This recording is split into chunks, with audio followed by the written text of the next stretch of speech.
શું તમે ક્યારે એવો વિચાર કર્યો છે કે જે પરમપિતા પરમાત્મા આખા બ્રહ્માંડનું પાલન પોષણ કરે છે, જેના એક શ્વાસ લેવાથી સૃષ્ટિ ચાલે છે અને જેના ઈશારે સૂર્ય અને ચંદ્ર ઉગે છે, જો એ જ ભગવાન 4 મહિના માટે ગાઢ નિદ્રામાં સરી પડે તો આખી દુનિયાનું શું થાય?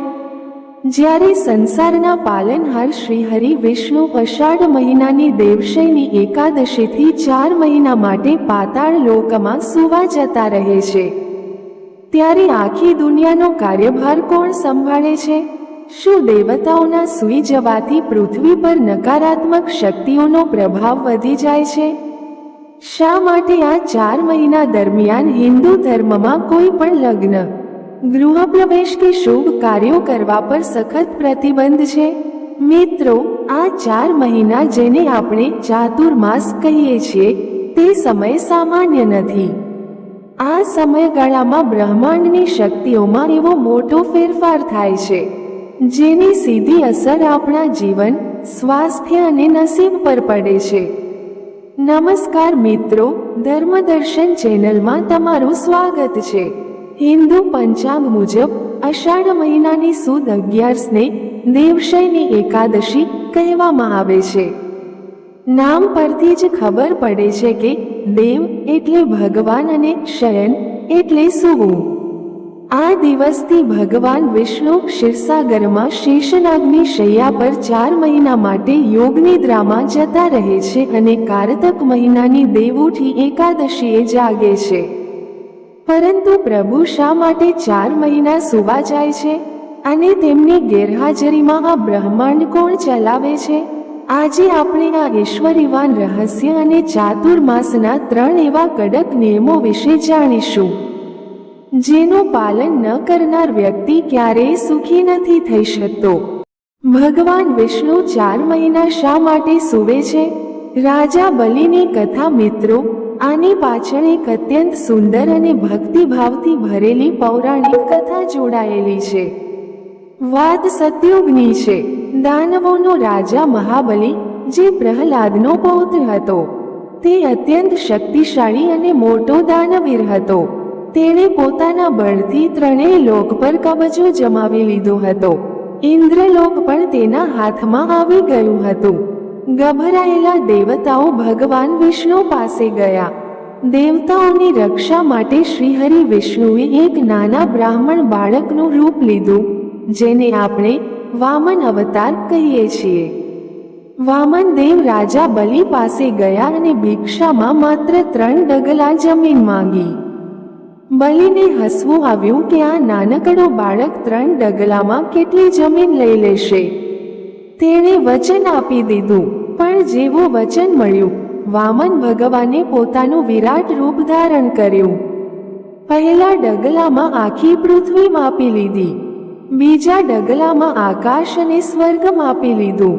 હવે ત્રીજું ડગલું ક્યાં મૂકવું? વચનનો પાક્કો રાજા બલિ બોલ્યો, પ્રભુ, ત્રીજું ડગલું મારા માથા પર મૂકી દો. ભગવાન વિષ્ણુ રાજા બલિની ભક્તિ અને દાનવીરતા જોઈને અત્યંત પ્રસન્ન થઈ ગયા. તેમણે બલિને પાતાળ લોકનો રાજા બનાવી દીધો અને વરદાન માંગવા કહ્યું. બલિએ એવી ચાલાકી વાપરી કે તેણે ભગવાનને જ પોતાની પાસે માંગી લીધા. તેણે કહ્યું, પ્રભુ, તમે મને વરદાન આપો કે તમે હંમેશા મારા પાતાળ લોકના દ્વારપાળ બનીને મારી રક્ષા કરશો. તારક ચિહ્ન ભગવાન પોતાના ભક્તના વચનમાં બંધાઈ ગયા અને વૈકુંઠ છોડીને પાતાળ લોક જતા રહ્યા. વૈકુંઠમાં માતા લક્ષ્મી ઉદાસ થઈ ગયા. પોતાના સ્વામીને પાછા લાવવા માટે માતા લક્ષ્મીએ એક સામાન્ય સ્ત્રીનું રૂપ લીધું અને પાતાળ લોક જઈને રાજા બલિને રક્ષાબંધન, રાખડી બાંધી. ભેટ સ્વરૂપે તેમણે બલિ પાસે ભગવાન વિષ્ણુને પાછા માંગી લીધા.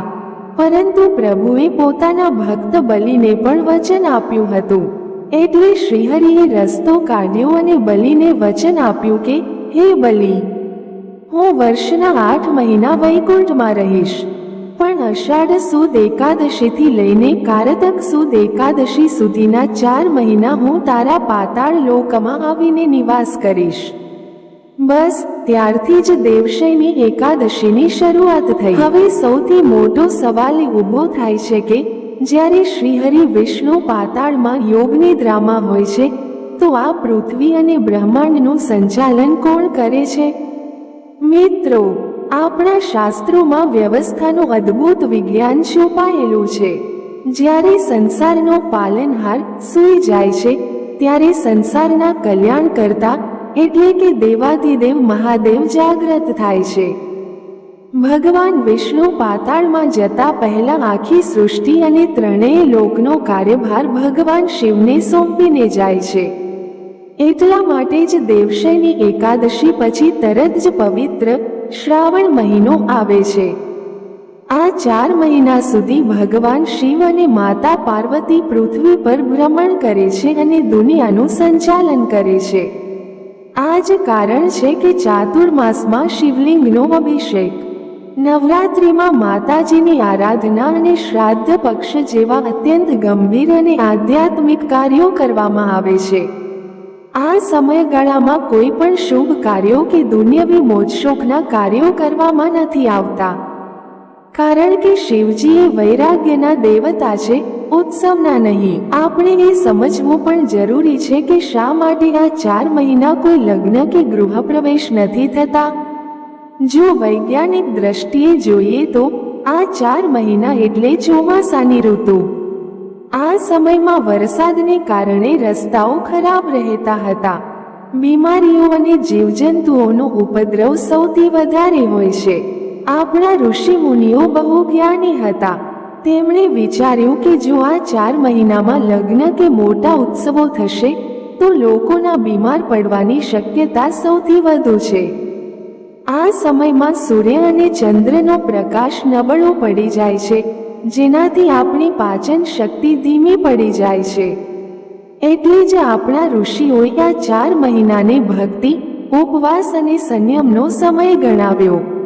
ચાતુર્માસના 3 કડક નિયમો જે પાળવા જ જોઈએ। મિત્રો, જો તમે ઈચ્છો છો કે આ 4 મહિનામાં તમને મહાદેવ અને શ્રીહરિની કૃપા મળે તો ગરુડ પુરાણ અને ભાગવત પુરાણમાં જણાવેલા ચાતુર્માસના આ 3 કડક નિયમોનું પાલન તમારે અચૂક કરવું જોઈએ।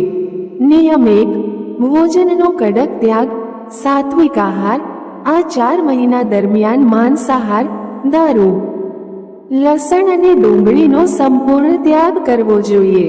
ચાતુર્માસમાં શ્રાવણ મહિનામાં લીલા પાંદડાવાળા શાકભાજી જેમ કે પાલક, મેથી, ભાદરવામાં દહીં અને આસો મહિનામાં દૂધનો ત્યાગ કરવાનું વિધાન છે।